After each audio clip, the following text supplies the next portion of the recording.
Тең келтірмес талайды талғамына өлең айтып оянған таңдарында армағайын қабыл ал жан сарайын есен құлдың нұрланы арнамызда. Ақындардың жарлары, ақын деген табиғат қой, қысы күзі жазы бар, көктемі бар шуақты. Аймалада ақыныңды жазып ал, кеше біреу жылатты. Ақындарды бұлттанғанда сөкпеңдер, нөсерлетсін бір керім. Ақын жасына байлаңдар, төкпеңдер, көзелерге қойыңдарды ой, сімеріңдер күндерім. Ақындардың жалғыз тамшы шасынан шанға шипа табылар. Себеп онда адам ұлы басырған, адалдықтың нәрі бар. Аламан айтыста топ жарып жүрген өңі жұқа, сырбаз, алтын сары жігіт есіңізде ме? Менмендігі жоқ, жылт еткен жерден көріне берсем деп ұмтылмайды. Керісінше айтыс десе делебесі қозып ішкен асын жерге қоятын қазақ оны өзі іздеп бағады. Қазақы қоңыр үні жүректің қылын шертеді. Кейінгі кезде айтыстан да көп көріне бермейтін Нұрлан Келдібекұлы кім? Ол айтысқа қалай келді? Оның басқа айтыскерлерден ерекшелігі қандай? Кейіпкер келбетін кеңінен ашу үшін Шымкент қаласы әдет ғұрып және салт дәстүр орталығына арнайы ат басын тіредік. Нұреке, айтыс тірі ме өзі? Айтыста тірі, менде тірі. Ол енді жалпы. Тірі болса, қайда айтысып жүрсіз, көрінбейсіз ғой? Бұл айтыс жасай береді. Айтысты, қазақ барда айтысты өлтірмейді. Ал енді менің айтыстан көптеу көрінбей жүргенім рас. Енді Қазақстанда айтыскерлер өте көп қой. Бір облыстың өзінен жалғыз мені ғана шақыра беретін болса, қалған ақындар не істемек? Сол секілді мұны ауыстырып шақырып жатады. Кейде бірде бір жан барса, бірде мен барамын, бірде Қалижан барады дегендей. Сондай бір, егер шақыртып жатса, мен айтыстан жоқ, уақытым жоқ деп тосылып қалған кезім жоқ, тізгін тартқан кезім жоқ.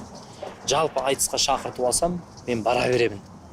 Ал енді көрінбей жүргенім, жаңағыдай кезегімізбен барып жүрген сәттер, одан кейін шақыртуда аз алып жүрген сәттеріміз. Осыған байланысты кейде көп шыға алмай қаламыз. Нұрлан Келдібекұлы Арыс қаласында шаруа отбасында дүниеге келген. Бауырларының ішіндегі ойлысы. Жігіттің жақсы болмағы нағашыдан демекші, ақындық нағашы атасы Базарбайдан дарыса керек. Бала кезден екі сөздің басын қосып өлең құрайды. Болам деген баланың бетінен қақпа, белінен бу деп, перзентінің зеректігін байқаған әкесі жетектеп жүріп Шымкент қаласындағы өнер мектебіне әкеледі. Сазды екпіндегі нөсер терме мен желдірме толғауларды құлағына құйып өскен бала Нұрлан қазақы сөздің қаймағын қалқып, айтысқа да ауыз салады. Біздің бала кезімізде телеарнаның алдына отыра қалсақ, айтыс көрсететін. Бір мәні бар, мағынасы бар. Сондай бір бағдарламалар көп болатынды. Сонда өзіміздің жаңағы бес бетіне экрандағы телевизорлар ғой сонда. Артында лампасы жағып тұрады, айтыс көрсетіп жатады. Сол айтысқа отыра қалып, екі көзімізді тігіп, сол біткенше білмеймін, бізді біреу қинамайды, айтыс көр, мынаны соңына дейін тыңдап отыр демейді. Бірақ менің аңсарым ауып, сол айтыс болып жатса қарап отыра беремді. Сол айтыс біткенше соны көріп, бітіп, өзім ойнап кете беретін ары қарай. Бір күні әкем теледидар қарап отырса, 2000 жылы ғой, Бердібек Сапарбаев әкім болып тұрған кез, сол кісінің қолдауыменен Шымкент қаласында өнер мектебі ашылып жатыр деп, балдар, талантты балдарды іздейді, талантты балдарды тартады, келіңіздер, қабілеті бар балдарыңызды әкеліңіздер деген жарнама кетіп жатыр екен. Соны көреді де, менің қолымнан жетектеп әкем әкеледі ғой. Сонда мына 12-ші мектеп интернаттың жанынан ашылды. Ұстазымыз Әбдіхалық Әбдірайымов, сол кісінің сынағынан өттім, келген бойда. Ай, сен енді мына мектепке түсуге келіп тұр екенсің. Бойыңда қандай өнер бар? Ақындық өнер бар.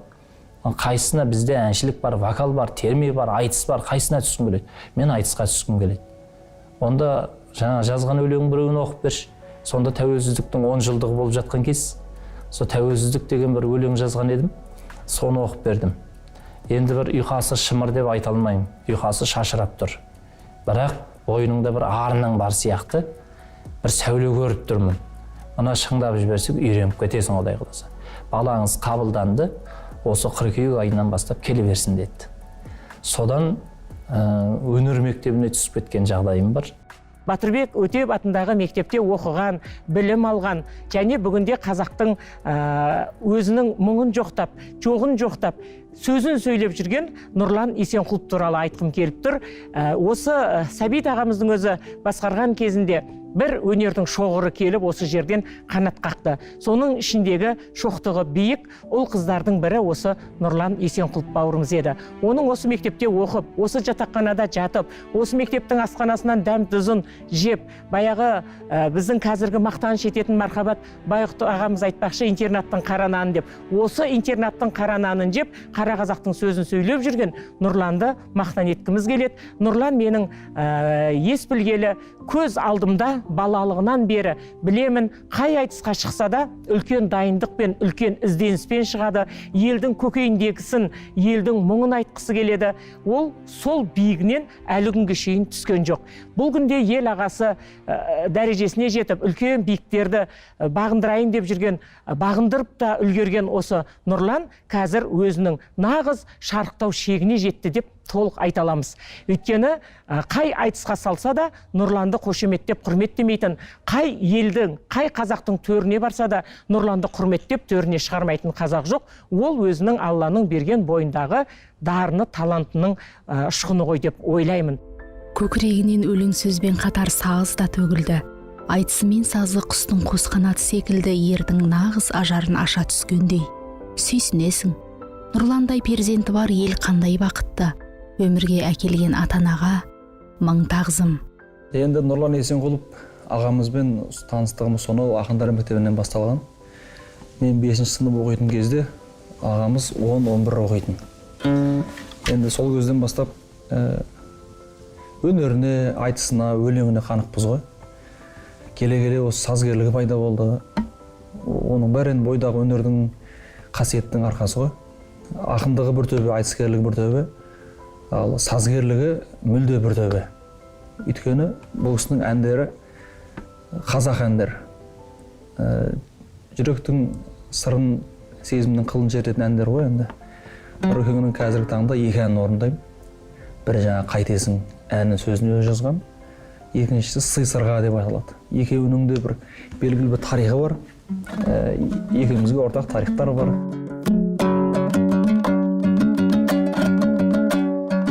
Серуендер айлы жаз кешіндегі бәрі есімдеді. Сол күндер қайтадан қайрылмайды-ау, өткенге кектен бе кешір мені. Қараған мен сен күліп, жалғанбайды енді үміт. Қайтесің, көздің жасын көл қылып. Қайтесің, көздің жасын көл қылып. Рамазан айы, күн ыстық, Нұрланның аузы берік. Жақында ғана наурыз айтыстан қызуы басылмаған, асыл домбыра айтысының іріктеу кезеңіне дайындалып жүрген Нұрланның дем алуға шамасын келтірмей, сұрақтың үстіне сұрақты төпеледік. Біздікі зорлық екенін білеміз, бірақ дәл қазіргі Нұрланның ентігіп тұрып айтқан бір ауыз сөзінің құны ертең денесі салқындап ойын жинап айтқан монологынан 1000 есе артық екенін тойымсыз журналистік әдетіміз әкетіп барады. Айтысты кәсіп көздеп қарауға болмайды. Әр ақынның ойы әртүрлі ғой, олай қарайтындар да бар шығар. Бірақ негізі айтыс менің ойымша бір халық пен биліктің арасындағы бір алтын көпір сияқты болу керек деп ойлаймын. Неге десеңіз, бір елдің көкейінде жүрген бір мәселелер болады, бір жаңағы көптеген бір түйткілдер болады. Соны ақынның аузыменен, өлеңменен, жырмен жеткізілсе, ол енді тыңдаған адамға тез жетеді деп ойлаймын. Одан кейін оны бір үлкен ойға батырады. Жалпы ақиқатты айтуға, шындықты айтуға, елдің көкейінде жүрген мәселені айтуға осы айтыс керек. Мен сондайды айтамын деп бару керек секілді. Ал енді оның жанында бір елдің намысын жыртып бара жатырмын ғой, сол елдің намысын қорғаймын, ол тағы бар. Ал жаңа ең бастысы міндет осы елдің сөзін мен жеткіземін, айтамын, қалай болғанда деп, осындай көздеп бару керек секілді. Ақиқатты айтатын айтыскерлер азайып бара жатыр деген енді қате түсінік. Біз қайта тәуелсіздікті алғаннан кейін барып қымсынбай айта алатын болдық. Ол төресі бар ма, ол биі бар ма, ол министрі бар ма? Тіпті патшаға дейін дат айтқан ақындарымыз бар. Айбек Қалиев ағамыздың өзін ел жақсы көреді. Неге? Ол да атын айтты. Ол хансың деп, қарасың деп бөліп жатқан жоқ. Жалпы елдің сөзін айтып жеткізіп отыр. Одан бермен Ринатта мысалы қандай? Аспанбек бауырларымыз, мен жалпы өзімде ойымда тұрған бір шындықты болмаса бір елдің көкейінде жүрген жақсы сөздерді аяп қалмаймын. Мен де тежеп қалмаймын. Айтатын жерде айтамын. Бізде әзір мына қызмет беріп, ол кісілерді жаңағыдай байлап қойды ғой, аузын буып қойды ғой деген секілді бір елдің арасында сөз бар екенін білем. Бірақ біздің ақындар мен қызметте екенмін, болмаса қызметтен айылып қалады екенмін деп айтатын жерде жаңа бармағын бөгіп қалып жатқан ақындарды мен көрген жоқпын. Шын мәнісінде шындықты айтып, осы қызмет істеп жүріп елге бір пайдамды тигізсем ғой титтей болса да, осы қызметті пайдаланып отырып, мен жоғарыға даусымды жеткізсем ғой дейтін ақындар көп, Аллаға шүкір. Сондықтан бұрынғы мынау көпбай аталарымыздың кезіндегі айтысты қарасаңыз, ол жерде ауылын мақтау көп жерде. Біздің совхоз пәленбай, қойдан пәленбай қозы алды, ал сендерде не алды деген секілді. Осыдан бір осындай мәселелер жаңағы советтік дәуірде мақтау көп етті. Ал тәуелсіздік алғаннан кейін біз ойымызды ашық айта алатын болдық. Пікірімізді толық жеткізе алатын болдық ойымызды.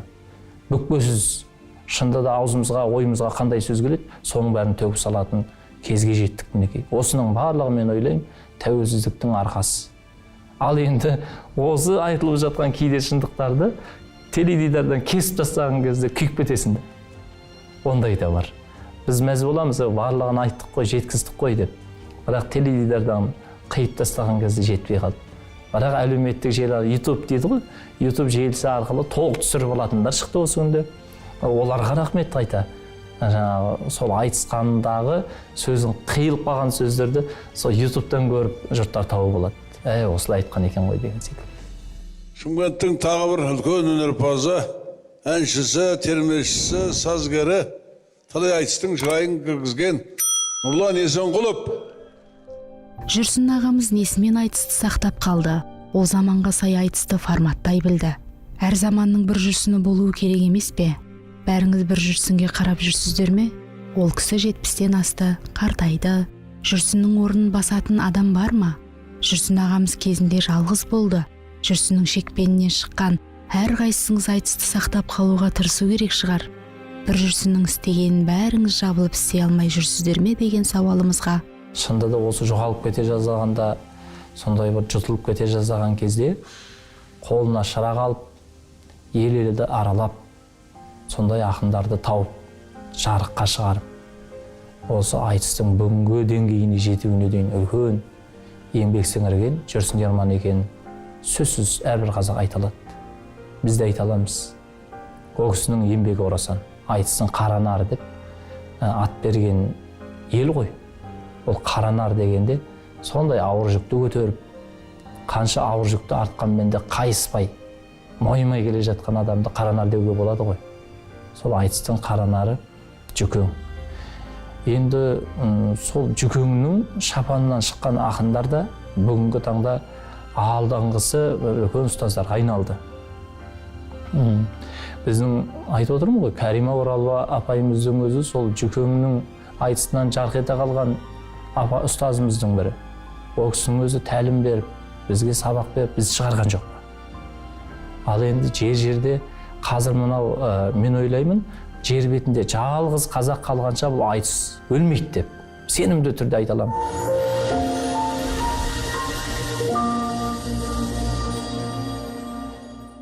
Бұл Нұрланды мен сол шынында бала күннен білем.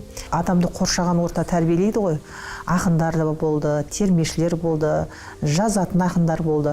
Содан енді бұл айтыстың ерекшелігі бір адамды, кез келген адамды көрерменнің өзі кейде айтады ғой, біздің көрермендеріміз, жанкүйерлеріміз айтады, осы айтысып отқан кезде ақындарға өзім осылып үйтіп айтса екен, бүйтіп айтса екен деп ішінен бір ақындық сондай ой түйіндер келіп тұрады да, енді ол ақын болмаса да. Бұл енді терме айтып жүрсе де сол айтыскерлердің қасында жүріп, өз-өзін тәрбиелеп, сонымен бұның екі жақтан да несі басым енді айту, орындаушылық шебері, термешілігі бір бөлек, сосын жаңағы балдарға қосылып, суырып салып, айтысқа өзін сол балдармен қосылып, қамшылап жүріп, өзін қамшылап жүріп, сөйтіп айтыскер ақын болып шықты. Бала күнінде енді кішкентай ғана сары балапан сияқты, өзі сары жігіт қой, енді өзі сары, көзі көк, ол жігіттің сұлтаны деген сүйкімді бала еді, әлі де сүйкімді.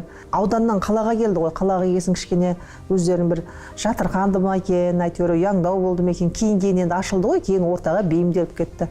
Бірақ көп балдардың ішінде, мысалы 10 бала болса, соның ішінде Нұрлан жаңағы момындау еді шынында, жуас, тып-тыныш бір балдар болады ғой, өзі тыныш жүретін.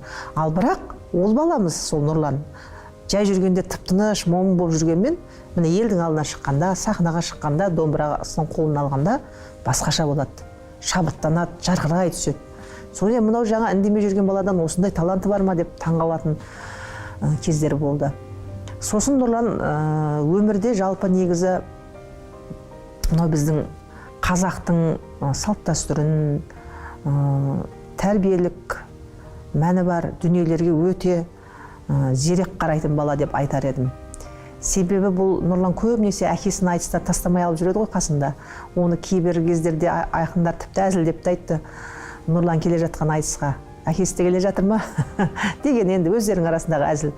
Оны мен ойлаймын, ол ата-анаға деген құрметі, әкесінің қасына ертіп жүргені. Жалпы айтыс дегенде орындаушылық, шеберлік, суырып салмалы ол болса да бірінші кезекте тұру керек. Сосын ақынның ой ұшқырлығы, тез сөз тауып кетуі, содан кейін қарсыласына нақты, тұшымды жауап беруі, уәжге тоқтау, сөзге тоқтауы. Осы қасиеттердің барлығы болу керек айтыскер ақында. Енді мен айтар едім, Нұрланда осы қасиеттер бар деп. Айтысуға сізде қазір шабыт бар ма? Кіммен айтысар едіңіз? Кімді қарсылас көресіз деген сауалымызға Аманжол Әлтаев ағамызбен айтысқым келеді. Сол Аманжол ағамызбенен айтыспаппын. Енді біздің алдымыздағы аға буындардан Айбек ағамен айтыстым, Балғынбек ағаммен айтыстым, Бекарыс ағамен де айтыстым. Мен ол кісілермен айтысқаннан сабақ аламын. Мен бір үлкен қуаныштымын сол кісілерменен айтысқаныма, себебі бір тұлға болып қалыптасып қалды. Біздің айтыс деген кезде ел бірінші еске түсіретін сол кісілер. Ринат Саитовпен айтыстым, кәдімгі шапpa-шап айтыс Алматыда. Оның өзі бір оқиға, қарап тұрсаңыз. Айнұр Тұрсынбаева, Сара Тоқтамысова, ол кісілермен де жаңағы сөз сайысына түстік. Енді мен ол айтыспай қалдым деген сол жаңағы Аманжол Әлтаев ағамыз болып тұр ғой. Ал кейінгі Мұхтар Ниязовпен де айтысты, мысалы, айтыстың қазы аузымен құс деген жүйріктер ғой, әзіргі сәттегі. Ол жігіттермен де айтыстым. Енді мені мына Болатбек Оразбаев деген бауырымыз бар. Сол жігітпенен әлі айтыспаппын. Одан кейін біздің Жандарбек деген жүйрігіміз бар айтыста. Сол Жандарбекпен айтыспаппын. Осы Жандарбекпен Болатбек бауырымызбен Аманжол Әлтаев ағамызбенен айтысқым келеді алдағы уақытта, Құдай қаласа. Адам бір шабыт болмай тұрған кезде бір сүреңсіз айтыстар болып қалады. Кейде бір қарсыласыңа айтысып отырған адамға есе жіберіп қалатын кездер болады. Кейде бір осы бір алдын тоссаң тоқтамайтындай бір алдын тоссаң бір бөгет қойсаң да жарып өтетін дария сияқты бір сондай арқырап тұрған кездер болады. Алдыңнан бір арқан тартып тоқтатқысы келген кезде де соған кеудеңді тосып одан ырғып өтетін бір арғымақтай болып тұратын бір күй кешіп тұратын кездер болады. Оның барлығы сондай бір сәттерді шабыт дейді ғой енді. Кейде бір суды аяғып көктен төгілген нөсердей бір төгіліп тұратын кездер болады. Осының барлығы шабыт дейді бұны.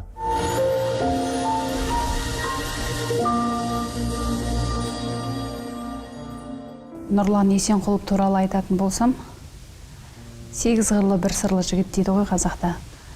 Дәл сол 8 қырлы бір сырлы жігіттің нақ өзі деп айта аламын. Себебі Нұрлан мен осы бір шаңырақ астында осы киелі орталықта жұмыс жасап келе жатқанымызға мінекей 7 жыл 4 ай болады. Осы жылы алғашқы күннен бастап бірге жұмыс жасап келе жатырмыз. Айта кететін қызықты жағдай, бізді оңтүстік бағдарламасына Нұрлан екеумізді таңғы бағдарламаға шақырды. Сонымен көлік кептелісі, мен сал серілерді жаңағы тарқатып айту мақсатында шақырып отыр. Енді Нұрланның ақындық өнерін дәріптейін десе керек. Сол жерде Нұрлан кешігіп жатыр. Енді қонақ кешіккеннен кейін мен бір өзім шыға бердім. Жаңағы Нұрлан жоқ, хабарлассақ көлік кептелісінде тұр, мен жете алмайтын сияқтымын дейді. Маған қазақтың сал серілері туралы айтып жатырмын деді. Бұрынырақта қалай болған, қазіргі кезде қалай деп. Қазіргі сал серілерді қалай танисыз дейді.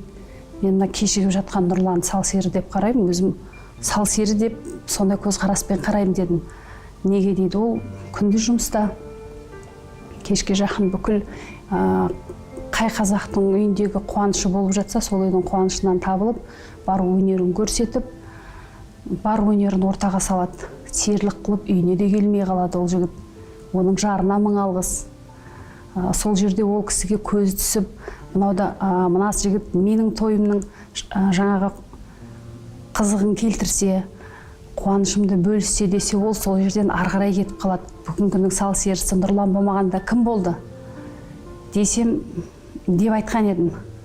Дәл осыдан кейін жаңағы ақпарат шықты да кетті, ютубқа да шықты, фейсбук желісіне кетті. Бүгінгінің сал серісін Гүлшат Шаханқызы атап айтып кетті, ол Нұрлан екен деп.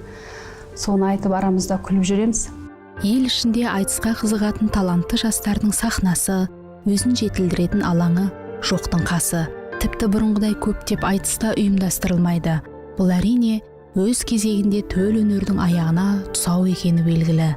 Бұл айтыстың көп ұйымдастырылуы қай өңірдің басшылығына байланысты екенді.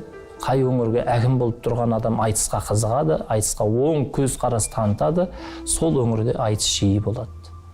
Қырымбек Көшербаев ағамызды Жүрсін ағаның өзі көп айтады. Қырымбек Көшербаев секілді азаматтар болса айтыс жиі өтіп тұрады ғой деп.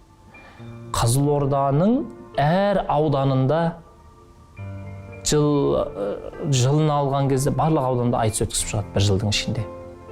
Енді ойлаңыз, ол айтысқа өзінің жергілікті жердегі ақындарды қосады, жастарды шығарады. Неге? Себеп сабақ алсын, олар да піссін, кемелденсін депті. Сол жерлерден жақсы ақындар шығып кетіп жатыр, жиі ұйымдастырғандықтан. Көрдіңіз бе? Ал енді мына Атыраудағы Нұрлан Ноғаев ағамыз қандай айтыстарды ұйымдастырып, соның жемісі шығар бүгінгі күнде. Ақын жоқ кезде, Атыраудан ақын таппай қалған кезде, қазір жастар бір құрап шықты. Мені айтысы көп ұйымдастырудың бір жемісі осы болады. Сенің жастарыңды қатыстырып алуға мүмкіндік болады. Оларды жаңағы ысылып, кәдімгі қайралған пышақтай болып шығуға соның үлкен көмек тиеді негізі. Ұстаздың алдын көрген бала өзі пісіп жетілгенде еріксіз шәкірт тәрбиелеу ісіне ден қояды. Бұл табиғи процесс өздігінен жүзеге асырылатын механизм. Қулыққа басып, біз де өз кезегімізде ұстаз бен шәкіртін табан асты айтысуға қолқа салдық. Бір сәлем Түркістанның арнасына,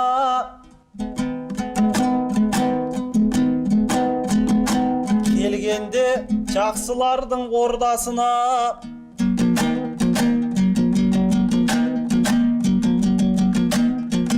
Тәрбиелеген отыр ғой мін ұстазым, қарамай шәкіртінің қалшасына.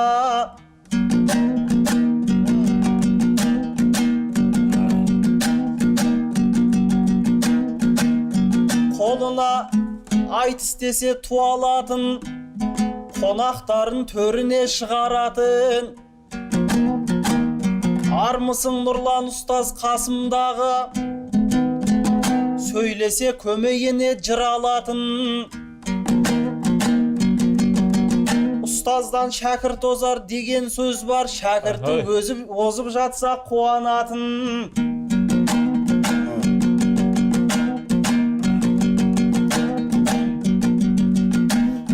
Сөзімді тыңдаған ел түсініп тұр, қалармыз ақ алдында кішіріп бір.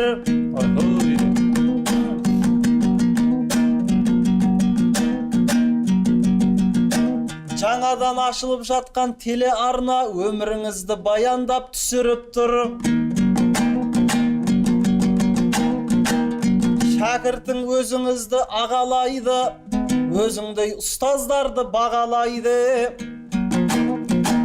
Біздерге айтсын деп кезек берді, шабытын Жандос ақын тағалайды.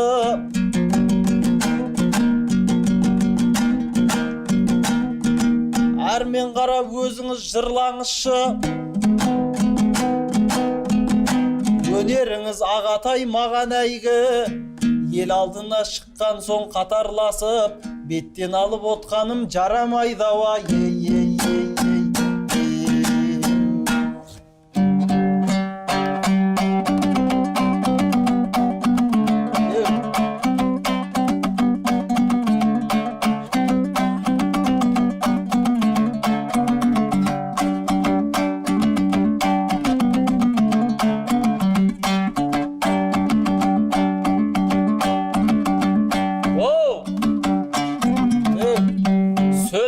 Сенің құт көрем, бақылап отыр жұрт деген. Шәкіртім Жандос едің ғой, еңсесін бүгін тіктеген. Беттен алмаймын деп сен де сөз айтып отсың күтпеген. Боз кілемге шыққанды атаңда болса жық деген.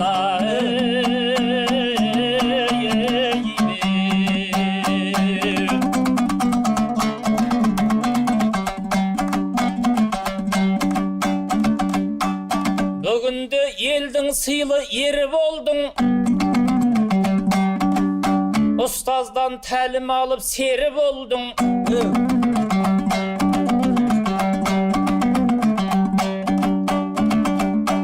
Тәліміңді аламын деп келгенде, талабы таудай болған сені көрдім. Бір кездері күшіктей болып кебең, ал қазір азу қарыс бөрі болдың айқаяғы.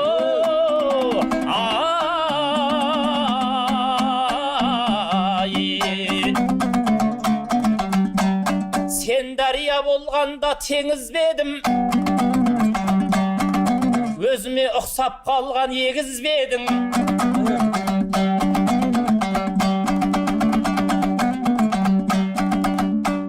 Сарқытымды бойымнан сарқы болар, шәкірт болар жігітті көп іздедім. Мұндайда тосылғаның жараспайды, Жандосжан жақсылықтан қол үзбегін.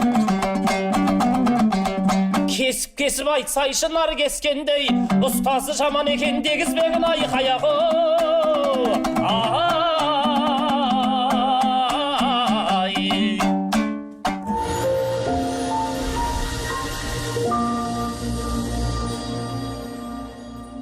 Жандос Мырзабеков деген шәкірттеріміз көрдіңіздер, енді біз штатта болмасақ та жанымызға қапталдасып келіп, іздеп келіп, аға дегенге құшағымыз ашық. Біздің Сәбит ұстазымыз айтатын еді, қызғаншақтың қазаны қайнамайды, қызғаншақтың бақшасы жайнамайды деп. Біз бойымыздағы өнерді қызғанып қалмау керекпіз, бар білгенімізді кейінгі жастарға айту керекпіз. Балада жас кезінде желік көп қой, жаңа түбінде өз жолымды тауып кетем, еліктеткен адамға еріп кетпей деген. Сол секілді жаңа ағамызға қатты еліктедік, бірақ әзірде еліктеу үстіндеміз. Соменен той басқарғанын көріп, жаңағы айтысқа шыққанын көріп, барлық қырын барынша меңгеруге әрекет қылдық. Жаңа енді өзіміздің айтысымызда да белгілі ғой, енді ол ағамызға, ұстазымызға біздің жетуімізге әлі қанша саты бар екенін ол белгісіз. Әлі де ізденіс үстіндеміз. Осы ағамыздың бойындағы дарынын, бойындағы қасиетін барынша бойымызға сіңіруге тырысудамыз. Ұстаз талантты болмаса, шәкірт талапты болмайды деген қазақта сөз бар, даналық сөз. Сол секілді біздің осындай талантты ұстазға ергеніме өзім қуаныштымын. Нұреке, сіздің қызмет орныңызды көрдік, ұстаз шәкірттеріңізбен сырластық. Енді отбасында қандай әкесіз, қандай баласыз, қандай жарсыз? Көрсек қайтеді? Кеттік, жарайды. Жүзі жарық, маңдайының беселі бағы бар Нұрлан, отбасында қайырымды ұл, асыл жар, асқар таудай әке. Шығармашылық өмірімен қатар 4 бала тәрбиелеп, бауырларына қамқор болуды аманатым деп санаған Нұрлан үшін отбасы құндылығы бірінші орында. Мұқағали Мақатаев атамыздың 70 жылдығына өлең жазып келдіп, ұстазы Сәуле Әбдиева деген апайымыз тапсырма берген, соны орындап, қарасам баяғы автобус 70 жылдағы автобусын суреттеп, Арыс өзенін суреттегендей болды. Содан бері мен оны қолға алдым. Нұрландай баламның болғанына мақтан етем. Рахметіна Аллаға тәуба, ризамын өте. Болашағы жарқын болсын енді, әлде де. Тек қана биіктен көріне берсін, мерейі үстем, мәртебесі биік болып, елдің, халықтың баласы болсын. Нағыз шындықты жырлайтын ақын болсын. Кешегі өткен заманда ақындар сөз сөйлемен сыйынбай деп пір тұтқан Сүйінбай, жыралыбы жамбылдардан бастау алатын айтыс өнері күні бүгінге дейін өз тұғырынан түскен жоқ. Керісінше баяғысынан да тілге жеңіл, жүрекке жылы тиетіндей жұмырланып, өткірлене түскен.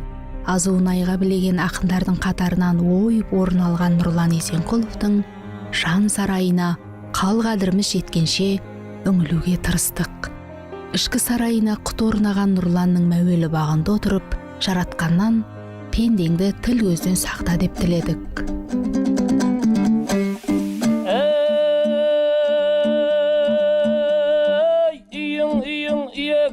Үйдің көркі шиекін, Ақсарайдай боздатқан қайсы байдың үйекін. Байынне берекет, жоламасын пәлекет, кірсін дәулет есіктен, шықсын бейне тесіктен.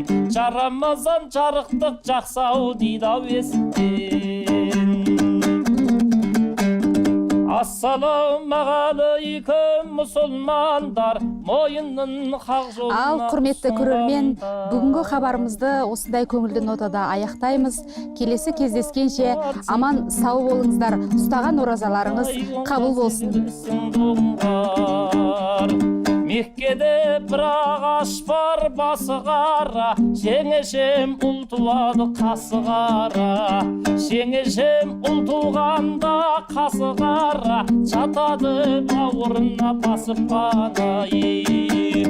Меккеде бір ағаш бар, үші қуыс, ораза намазыңмен ізгі жұмыс. Ораза ұстасаңыз жұмағыңда, жемістер шашылады уыз-уыз. Хамет үмбет айтқан жарамазан, оразаң қабыл болсын ұстаған жан.